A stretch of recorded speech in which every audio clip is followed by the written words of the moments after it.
Le grand âge, donc, c'est un livre qui a été publié en 92, autant qu'il fait.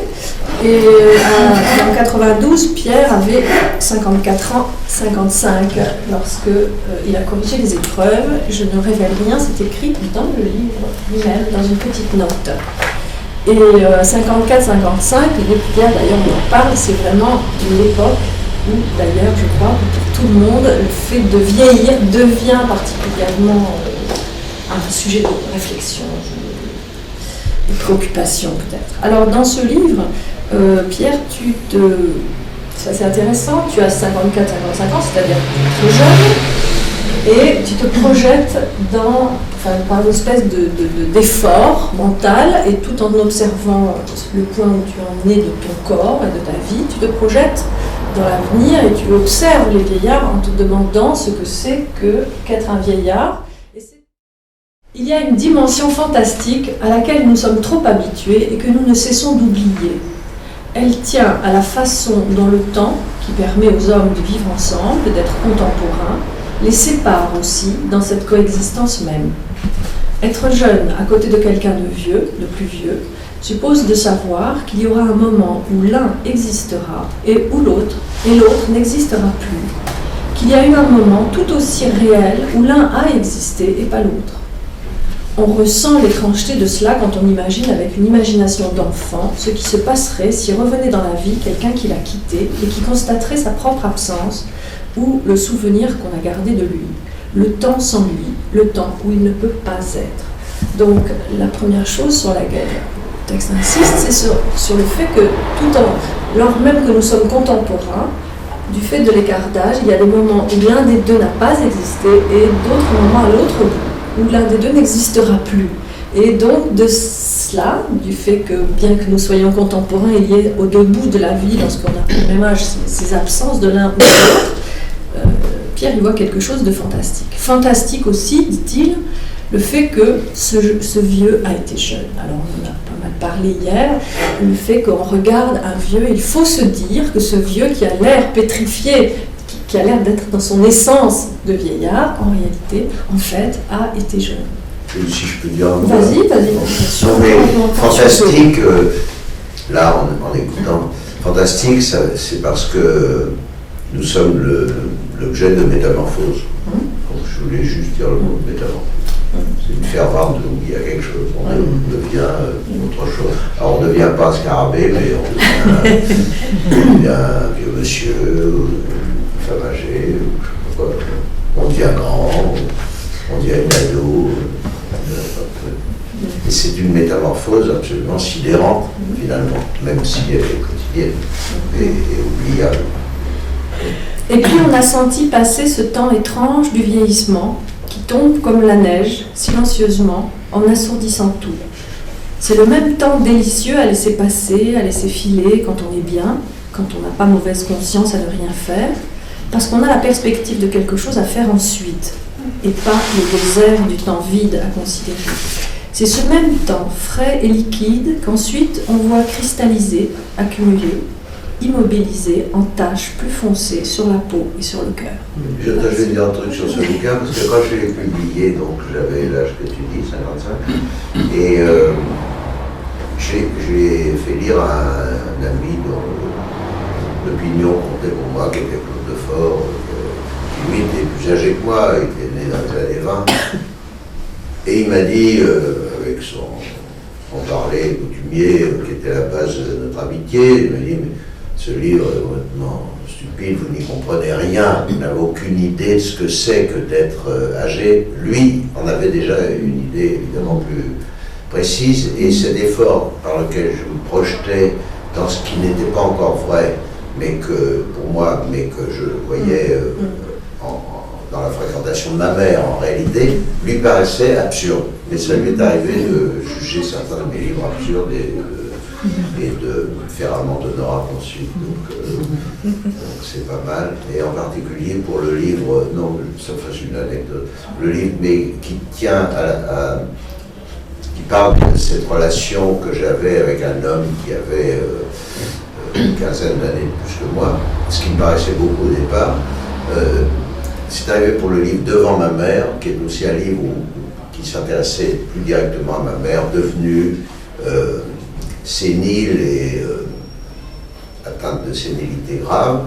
Et dès le titre, devant ma mère, il me dit, mais enfin, lui qui était très frotté de psychanalyse, enfin, pour qui la psychanalyse avait été... Donc la mère, les psychanalystes, la mère, ils entendent un truc tout de suite. C'est incroyable. Oui, c'est l'automatisme. Alors il me dit, mais comment vous pouvez écrire devant ma mère, Pierre? Comment peut-on être devant? Et bien, un matin, et alors il m'a dit ça, bon, j'ai encaissé parce que... Voilà.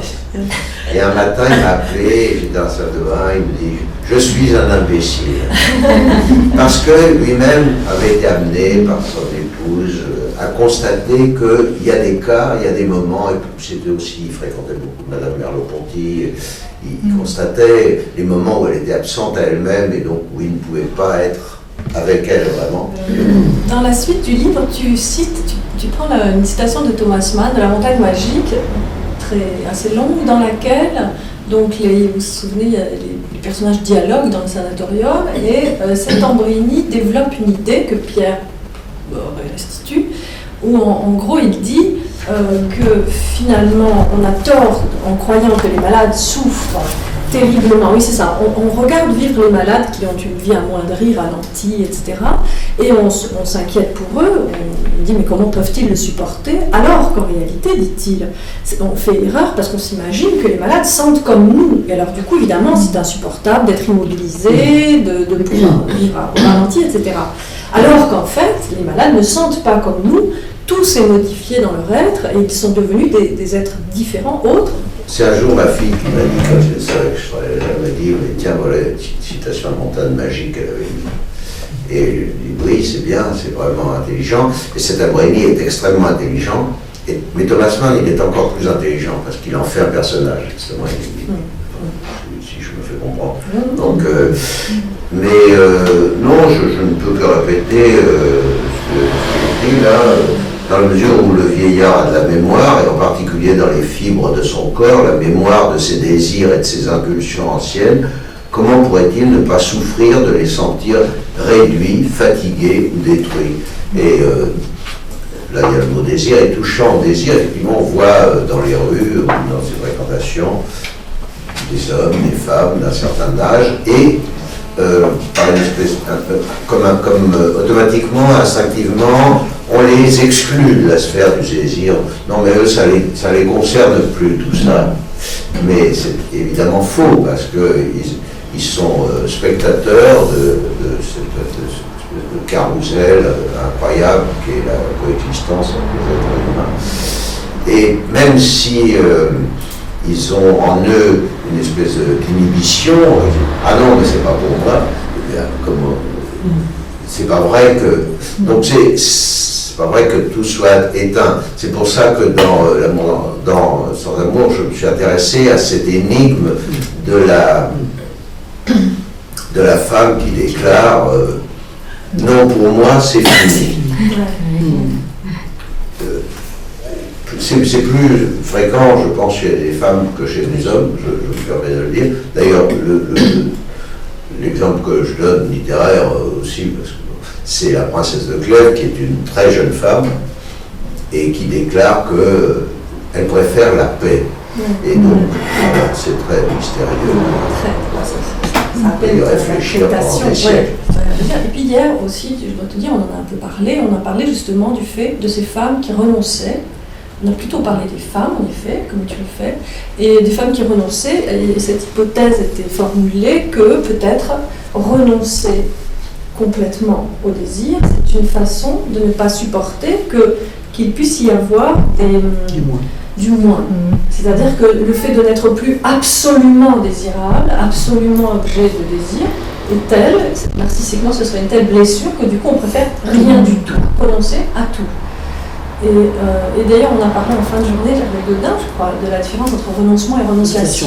Les petites renonciations auxquelles on devrait se faire, qui ne sont pas le renoncement, qui est le fait de se retirer complètement, Et les renonciations, ce serait la voie de la sagesse, d'une certaine façon, savoir renoncer partiellement, et non pas donc être dans cette position de narcissisme blessé qui fait qu'on renonce complètement. Donc sans amour, donc tu parles des femmes, de cette problématique-là, c'est quand même très intéressant que toi, l'homme, tu abordes cette question, donc ça j'aimerais bien que tu en parles.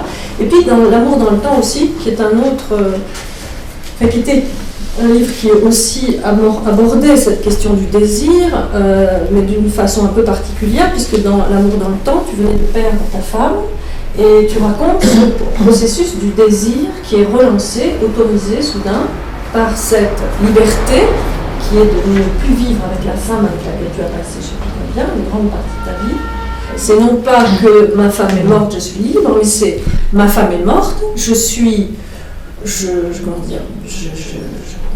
inconsolable, mais c'est une vraie perte, c'est une énorme perte, et donc tu réfléchis sur le mariage, sur le lien, sur ce que tu as voulu faire contre le temps par le lien du mariage avec elle, etc. Tu parles de cette place qu'elle a occupée, qu'il a, et qui n'est pas du tout balayée, mais aussi, simultanément, et presque, alors là c'est un peu complexe, si tu veux bien en parler maintenant, du fait que cette mort, tout en étant, cette morte est avec toi d'une certaine façon, tu la portes en toi, tu portes son souvenir, etc. Donc c'est pas du tout une satisfaction d'être libéré, mais en même temps, quelque chose est devenu possible, s'autorise, et qui fait que tu es lancé, et peut-être même, enfin tu vas le dire, tu es lancé dans cette espèce de quête des femmes, dans le fait que tu dis à un moment donné, je me mets à courir après les filles. Et c'est toi qui as écrit là, je peux bien, je peux citer des citations. C'est pas seulement qu'il y a cette liberté, parce qu'effectivement, ce qui m'est arrivé depuis 13 ans n'aurait pas été possible si j'avais continué à mener le conjugal, comme j'imaginais que ça allait durer. Mais c'est pas seulement ça, c'est aussi que je me suis surpris, ou j'ai constaté avec surprise, que le désir en moi était toujours exigeant. Et ça, c'était pas un choix de ma part. Le choix que j'aurais pu avoir, c'est de dire non mais tais-toi au mon désir. Sois sage. Sois sage au ma douleur, donc sois sage au mon désir. J'aurais pu dire ça. Mais donc j'ai pas pris cette décision, j'ai pris une décision. Le désir était là, enfin, j'emploie ce mot de désir sous différentes formes, c'est-à-dire la curiosité, l'envie de vivre, la vitalité, le fait de se lever de bonheur. Mais je peux revenir en arrière sur les femmes, parce que ce matin j'ai eu une envie irrépressible de vous lire quelques vers. Excusez-moi, je suis plus du côté de la littérature, enfin, dans mes intérêts que de la psychanalyse. Mais sur la morsure de qu'est la privation du désir, la privation du fait d'être désirable, il y a un homme qui pour moi est remarquable, qui s'est mis dans la peau d'une femme, qui prétend s'être mis dans la peau d'une femme, dans un poème que je vais vous lire, c'est François Villon dans Les regrets de la belle Roumière.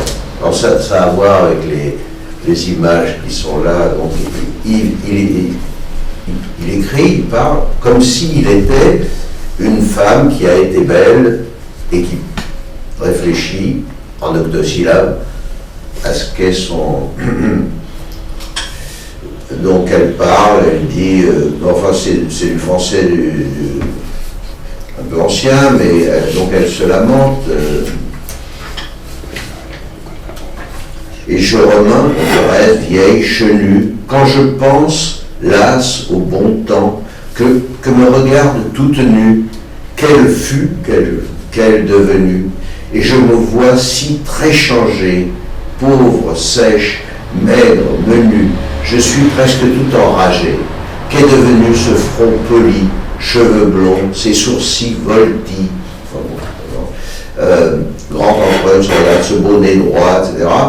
Ses jantes épaules menues, ses bras longs et ses mains traîtisses, petit étain, hanches charnues, élevés, propres et fétis à tenir amoureuse lise, ses larges reins, on aimait ça à l'époque, se sadinait assis sur grosses fermes cuisses dedans son petit jardinet. Alors maintenant voilà ce qu'elle est, le front ridé, les cheveux gris, les sourcils chus, les yeux éteints qui faisaient regards et rides en main méchants. etc. Et alors, c'est la fin, après, j'ai encore 2 strophes. C'est d'humaine beauté l'issue. Donc, ce n'est pas une résignation du tout, ni un renoncement, ni une renonciation, c'est la douleur que Villon exprime comme s'il était une femme de cette beauté perdue, les bras courts et les mains contraites, des épaules toutes bossues, mamelles quoi, toute retraite, telles les hanches que les têtes. Les têtes, c'est pas les têtes, c'est les tétins. Du sadinet, si vous savez ce que c'est, fille. Quand des cuisses ne sont plus, mais cuissettes grivelées comme saucisses. Ouais, Villon est dur, mais c'est d'une tendresse inouïe. C'est incomparable. Ainsi le bon temps regrettons entre nous, pauvres vieilles sœurs, assises bas, accroupe-t-on dans la voiture. C'est pas mal. Donc, c'est pour ça que je voulais revenir en arrière, que même, alors là c'est le contrat de la princesse de Belle, parce qu'au contraire, Villon l'a fait s'attarder sur toute l'étendue de la perte qui est présente. J'ai été très frappée en lisant tes livres dans la continuité, à quel point ton point de vue, je te le disais un jour quand je t'ai croisé, c'est un point de vue entièrement égalitaire. C'est-à-dire tu parles des femmes, tu parles des femmes, du désir des femmes, de la vie des femmes et ou des hommes de façon absolument égalitaire. C'est rare et frappant. Et peut-être que cette possibilité que tu as de réfléchir à la place des femmes, avec les femmes, vient aussi de ça. C'est que profondément, tu n'imagines pas qu'il y ait tant de différences dans le rapport au désir des hommes et des femmes. Il me semble plutôt, ou en même temps, que ça tient à ce qui est pour moi une des vertus de l'imagination de celui qui écrit, qui est essentiellement, il me semble, enfin c'est pour moi, mais ça tient à une façon de penser aussi, de pouvoir parler au nom de quelqu'un d'autre. Il me semble que même la poésie dite lyrique qui est supposée être l'expression de soi, les poèmes,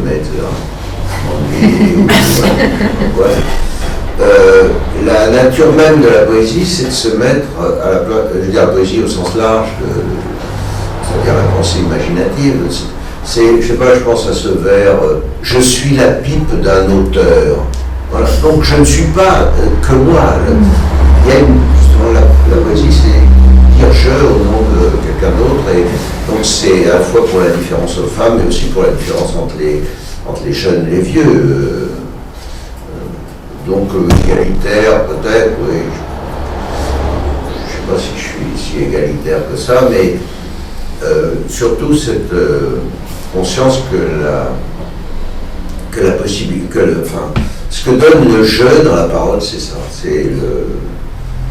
c'est de pouvoir donner ce jeu à quelqu'un d'autre, bien que je sois incapable d'écrire des romans comme Belinda, mais ouais, je suis tendu à ça, et même d'une façon en effet fantastique, je reprends la Gilles tout à l'heure, c'est-à-dire souvent en me demandant, mais qu'est-ce que ça serait, j'ai écrit dans le livre, qu'est-ce que ça serait d'être quelqu'un d'autre, tout simplement. Donc pas simplement l'égalité entre les jeunes et les vieux, entre les hommes et les femmes, mais l'égalité entre celui-ci et celui-là ou celle-là. Qu'est-ce que ça serait d'être telle personne à telle autre époque, dans telle situation, d'être paralysé. C'est une question, enfin, je sais pas, le mot question ne convient pas, mais c'est quelque chose qui est toujours présent pour moi. Au lieu de me sentir, en quelque sorte, assis et du même coup enfermé dans ce qui me définit comme étant né à telle époque, de tel sexe, de tel truc. Vite de me dire c'est un autre sujet, mais c'est vraiment mon point de vue sur la littérature. Non, la littérature c'est fait pour ça. C'est pour donner voix aux autres en soi. Sinon, c'est rien. Sinon, ça ne sert à rien, ça n'est rien. Et donc, ouais. Et j'ai pensé d'ailleurs, je pensais en lisant L'amour dans le temps, par exemple, je pense à ce film de Truffaut, L'homme qui aimait les femmes. où il y a quand même, enfin, ce qui est remarquable dans ce film, c'est que c'est un homme qui parle des femmes de façon amoureuse et qui en même temps en parle de façon absolument respectueuse. C'est un film, je trouve, merveilleux, qui est merveilleusement écrit d'abord, conçu, et qui répond en plus à ce qu'a été la vie de Truffaut. L'homme qui aimait les femmes est un homme, enfin c'est inoubliable, c'est indissociable maintenant de l'image de Charles Denner, que j'aimais, qui était vraiment quelqu'un. C'est un homme qui, sans priver de son identité plénière, et c'est là qu'est la source de sa curiosité. Alors je reviens un petit peu, je reviens en arrière, à la question du désir, et tu disais l'erreur de cet embryon, c'est de croire que l'on a abdiqué un certain nombre de désirs parce qu'on est malade ou, dis-tu, parce qu'on est vieux. Alors tu écris par exemple dans le grand âge, on est devenu plus patient, et cependant cette perte d'impatience irrite. C'est aussi une très belle formule. Oui, certes, on est devenu un peu plus patient, mais on a une nouvelle source de tourment, d'irritation, c'est la perte d'impatience. Et tu dis finalement, enfin, il y a tout ce... Il faudrait t'interroger maintenant, 20 ans plus tard, au fond. Tu dis que tu te réfléchis donc sur la vieillesse, et tu dis avant le mauvais hasard, tu parles du corps, et tu dis avant le mauvais hasard était à l'extérieur. Il pouvait arriver un accident, il pouvait arriver des choses de l'extérieur qui entamaient le corps. À présent, il est en vous. Tu dis, vous voici désormais porteur d'une bombe dégoupillée. Et c'est ce devenir vieux du corps que tu évoques ainsi. Ou tu dis encore, être soi, être tout entier soi, je pense parce que tu disais, de cette incomplétude, tu parlais de Truffaut, être soi, être tout entier soi, c'est la jeunesse. Vieillissant, je cite, un étranger siégera à la table haute. Et tout à coup, le vieillard, c'est celui qui entre en soi, qui est en soi. Et ça n'est plus, le malheur n'est plus à venir de l'extérieur, mais on le porte en soi comme cette bombe dégoupillée qui peut se... À l'époque, tu n'en savais rien. Mais il me semble que, de la même façon que je bute sur l'énigme du renoncement féminin, dans la mesure où il se présente comme quelque chose de définitif, mais après tout, il peut y avoir des revirements. Mais souvent, ça se présente comme extrêmement définitif. J'ai une amie qui est, je crois, plus jeune que moi, et qui a été une grande amoureuse, et qui m'a dit, non, pour moi, c'est fini. Et ça se voit physiquement, elle s'habille autrement, elle se coiffe autrement. Et je l'engueule, non, je m'intéresse à beaucoup de choses.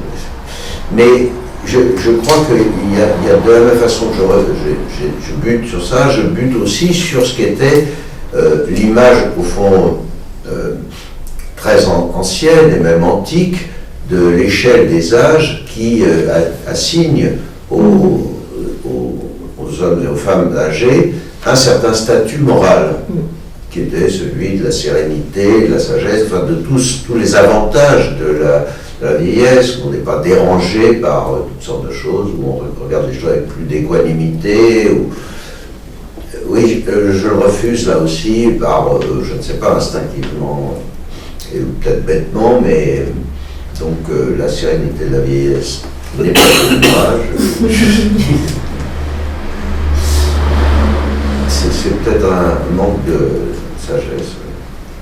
Je prolonge alors dans ce que nous sommes en train de dire, parce qu'hier il y a eu une communication très très intéressante, enfin, il y en a eu plein, mais dans l'une d'elles, un philosophe, il a dit quelque chose qui me paraissait très intéressant parce qu'il déplaçait les paradigmes, et il disait que finalement, vieillir, refuser de vieillir, ou le vieillissement c'était devenir autre, et refuser de vieillir c'était refuser cette altérité. Et c'est de ça dont tu parles là. Quand tu dis un étranger siégera à la table haute, ce vieillard me parasite, 84, et donc en fait c'est de ça que tu parles. Tu parles de ce fait de devenir autre. Et ce philosophe nous disait finalement, c'est le refus de l'autre en général, dont on peut trouver une des manifestations dans le refus de la vieillesse comme devenir autre. Oui, ça me paraît intelligent. Ouais. Mais en effet, peut-être qu'il y a chez moi quelque chose d'assez fanatique dans qui s'est marqué dans d'autres livres, qui est le désir, oui, d'être soi. Et en ce sens, les atteintes de l'âge, de la vieillesse, toutes ces formes, la maladie, la faiblesse, hein, je les enregistre et je peux même les transformer en avantages, mais en effet en refusant soigneusement ce devenir autre que soi. Je pourrais dire même, pour reprendre une phrase que tu disais tout à l'heure, tu disais que toi comme romancière, et tu l'as écrit, pour toi c'est essentiel, c'est se mettre, enfin, laisser parler les autres en soi. Ça c'est une formule Belinda, c'est pas une formule de moi, du tout. C'est pas, au contraire. La parole est ça, la pensée permet de parler au nom de quelqu'un d'autre, mais pour moi être soi est quelque chose à quoi je tiens éperdument et d'une façon qui souvent m'étonne moi-même et qui tient aussi à une menace peut-être, mais qui remonte à l'enfance. Les psychanalystes aiment bien qu'on parle de l'enfance. Oui, de devenir autre que soi, devenir monstrueux même par rapport à soi-même, c'est vraiment un cauchemar que j'ai eu, de se reconnaître tout d'un coup comme quelqu'un d'absolument autre. Donc là, oui, c'est une faiblesse de ma part. Non, parce que pour moi, être soi est une espèce de devoir. Et j'ai menti quand j'ai dit tout à l'heure que c'est instinctif, c'est un devoir. En même temps, c'est pas simplement ce qu'on est, c'est ce qu'on doit être. Pardon. Non, dans l'amour dans le temps, tu racontes à un moment donné, tu dis qu'un beau jour tu comprends, donc ta femme meurt, et donc là entre une série de processus de métamorphose, et tu dis à un moment donné, tu racontes que tu dis à un moment donné à un de tes amis, ben voilà, je ne suis plus Pierre Pachet. Oui, je suis un autre. Voilà. Oui, j'ai pensé prouver ça aussi à un moment. Mais c'était pas vrai. Mais je l'ai pensé, oui, j'ai pensé. Je me suis dit, bon ben, le Pierre Pachet qui a existé pendant ces années, c'est fini, je veux bien encore m'occuper de ses affaires. C'est ça. Je gère sa succession, je sais que tu as informé. C'est ça, mais c'est plus moi, mais c'était pas vrai. En fait, parce que on se connaît jamais vraiment très bien. Mais j'ai eu cette période intermédiaire, et je l'ai dit d'ailleurs à des amis. Regarder de façon incrédule, mais oui, j'ai cru ça, que je devenais quelqu'un d'autre, et j'ai repris au bout de quelques temps, j'ai réendossé cette tâche que je crois être la mienne, et sans doute celle de tout un chacun, mais en tout cas la mienne, à savoir d'être moi jusqu'aux limites possibles, parce que c'est pour ça que j'ai consacré tant de temps à accompagner ma mère, plutôt à être devant elle, comme j'ai écrit, parce que cette personne, qui était après tout la femme que j'avais connue le plus longtemps dans ma vie, je la voyais devenir autre, sous les atteintes de la sénilité, et que c'est quelque chose que j'ai voulu décrire parce que j'éprouvais à ce moment-là, où j'essayais d'éprouver ce qu'elle éprouvait elle dans des moments de relative lucidité, où elle disait, c'est dans le bouquin mais je ne l'ai pas amené, j'étais telle personne, et regardez ce que vous avez fait de moi.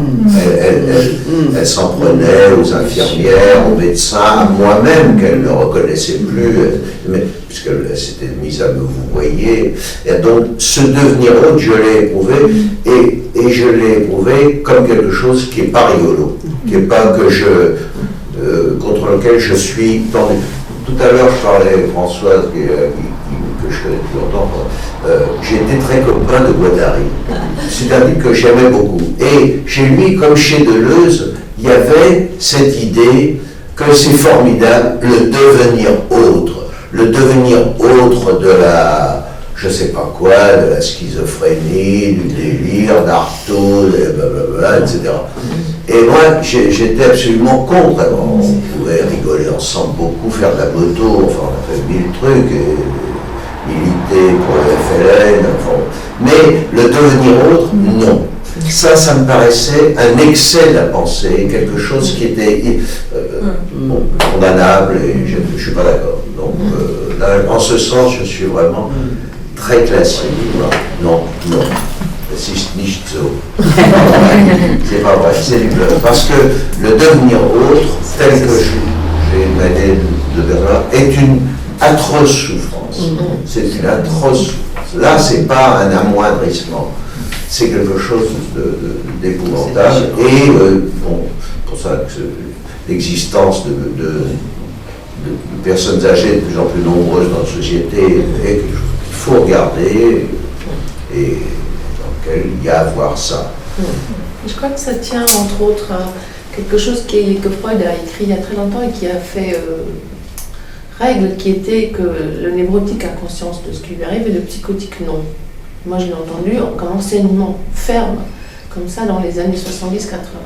Et depuis peu, entre autres, je crois, grâce aux médicaments qui font que les psychotiques sont apaisés, on entend des analystes qui disent le psychotique, comme le malade d'Alzheimer ou la personne sénile, ressent comme une blessure, une souffrance énorme, une déchirure, ce fait d'être autre, et en souffre, et est capable de dire cette souffrance, est capable de dire quelque chose de cette fragmentation, du délitement, de se voir en même temps soi-même et autre, et de cette espèce de grand écart impossible, et de la déchirure que ça représente. Et donc je crois qu'aujourd'hui, il y a plein de gens qui disent plus la même chose au sujet de la schizophrénie, par exemple, qui disent plus que les schizos n'ont pas conscience de ce qu'ils disent quand ils sont délirants ou hallucinés, etc. Et de la même manière, on entend de plus en plus de gens qui disent, de gériatres ou de personnes qui travaillent auprès de ces personnes âgées, qui disent que c'est très douloureux d'être autre quand on est à Alzheimer, c'est-à-dire quand on ne reconnaît plus qui on est, ses proches, etc. Je trouve que c'est en train de bouger. Je suis content que vous ayez dit ça, pas seulement parce que j'ai le sentiment d'être compris, mais parce que je crois que vous dites quelque chose sur une évolution qui s'est produite et que je trouve bonne. Mais au fond des années, si je veux autobiographique de 30 secondes, qui ont été très formatrices pour moi, c'est les années que j'ai passées à la Borne, à Borne, parce que j'y étais de façon, pour des raisons diverses, politiques, amicales, amoureuses, je ne sais pas quoi, et ça a été très formateur au sens où comme on était à bord, on vivait avec les fous, donc on était ensemble, et au moins j'ai appris un truc dans ces années-là, c'est pas avoir peur des fous. J'ai peur des pervers, j'ai peur des gens méchants, mais j'ai pas peur des fous, ils ne font pas peur. Mais à l'époque déjà, il y avait déjà ce débat entre nous, avec Félix, avec Coury, avec l'atmosphère, qui était cette approbation en quelque sorte joyeuse et en quelque sorte insouciante que Guattari, qui était l'animateur de la Borne, enfin je dis la Borne parce que je pense que le nom dit quelque chose de quelqu'un, donnait à ce devenir autre. Alors je sais pas, on discutait beaucoup, parce qu'à la Borne on discutait énormément, il y avait la réunion de 6 heures, alors il y avait un âne, alors l'âne est très important dans la vie, dans l'activité thérapeutique, en effet, parce que pour tout le monde, un âne, un chat, un chien, un enfant, mais il me semblait que tout en étant, Houry, Félix, d'autres, les autres médecins qui étaient mes amis, très attentifs, Dostoïevski que j'ai connu au départ, très attentifs à la souffrance, ils avaient envie d'être entraînés, c'était la pente théorique de Félix, vers cette approbation joyeuse. Donc je suis content. Vous êtes psychiatre ou un truc comme ça ou non? Je suis psychologue. Comment? Je suis psychologue et je produis des documentaires, mais j'ai un fils schizophrène, donc la question m'a beaucoup préoccupée. De dire cet excès de la pensée dont vous parliez sur cette fascination d'être l'autre, etc., me touche parce qu'il y a aussi ça chez les psychanalystes. Pas par rapport à la schizophrénie ou par rapport à ces états qui seraient radicalement formidables d'être autre en tant que schizophrène, voilà. Mais plus banalement, dans une certaine école de pensée qui n'a pas encore disparu, d'une version de la cure, une version du travail quand on fait une analyse, qu'en fin d'analyse, comme ça, on toucherait un point de réel. Alors, pour les psychanalystes qui se connaissent un petit peu, qui pratiquent, disons, hein, peut-être que vous avez déjà entendu parler de ça, il y a des théories là-dessus, hein, il y a une théorisation là-dessus.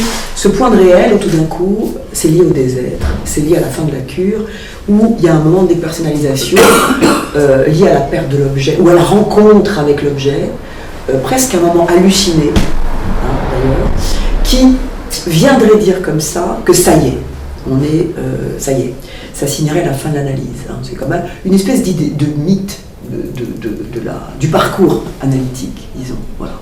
C'est assez, je pense, parce que pour moi, c'est du même ordre. C'est-à-dire qu'il y a quelque chose chez les analystes aussi qui a une sorte de mythification comme ça du parcours de la cure, du parcours du travail analytique chez l'analysant, pour un analysant, qui consisterait à en passer forcément par là, hein, par cette perte, mais de soi. Hein. Voilà, à lâcher finalement ce que vous dites que vous ne lâchez pas du devoir d'être soi. Et ça m'a fait penser, parce que moi je suis assez de ce côté-là aussi, non pas forcément du côté du devoir, mais en tout cas de cette espèce d'entêtement salvateur, je dirais, qui a à voir avec le désir et qui a à voir avec cette fameuse expression de ne pas céder sur son désir. Hein. Être soi pour moi c'est de ce côté-là. Et qui me fait penser à ce film, que je ne sais pas si vous l'avez vu, de Scorsese qui s'appelle Shutter Island, et que je conseille, parce qu'il y a quand même une métaphore à travers le personnage joué par Leonardo DiCaprio, qu'on veut soigner à tout prix, parce qu'il délire, justement. Et la fin du film est extraordinaire, parce qu'il est en fait, comment dirais-je, pris par le corps soignant pour être lobotomisé. Hein, c'est-à-dire qu'on lui enlève, au nom de son bien, voilà. On lui enlève en fait ce qui lui permet de vivre, c'est-à-dire sa construction, en fait, y compris sa construction délirante. Hein. C'est-à-dire que là où il vit, là où il a il tient dans sa façon de voir des personnages, d'imaginer des choses, etc. Et il y tient. Enfin, je veux dire, il y a aussi une version du délire qui n'est pas forcément, comment dirais-je, une catastrophe, mais qui est du côté que ça tient le sujet. Voilà. C'est ce que je voulais dire quand même, parce que voilà, c'est important. Mais je recommande ce film parce que c'est fort. C'est très très fort. Parce que quand on vient le chercher, parce qu'il sait qu'il va se faire opérer, il consent, et c'est terrible, mais on comprend qu'il lâche, justement, pour moi, il lâche ce devoir d'être soi. Il y va comme une perte à soi-même. Et puis voilà, dernière chose que je voulais dire, parce que François Villon, pour moi, est quelqu'un, ce poème m'a fait penser à son regret de ne pas être riche, sur la couche molle, etc. Bon. Et pour moi, quelqu'un qui est doué d'une forme de féminité, voilà, et que pour moi, cette façon de laisser parler se mettre à la place d'une femme, pouvoir imaginer ce que c'est aussi une forme, c'est pour moi l'être féminin qui est en soi aussi. C'est-à-dire que c'est voyager à travers, se mettre à la place d'une femme, pour moi, c'est signe quand même d'une forme de féminité intérieure. Et puis voilà, et puis j'ai pensé à Marguerite Moreno. J'ai eu cette image de Marguerite Moreno. Je ne sais pas si vous avez entendu parler de cette comédienne, bien sûr, du français, qui a fait une chose extraordinaire à son époque. Elle a été, comment dirais-je, croquée, enfin même plus que ça, dans Emmène-moi au bout du monde de Sand.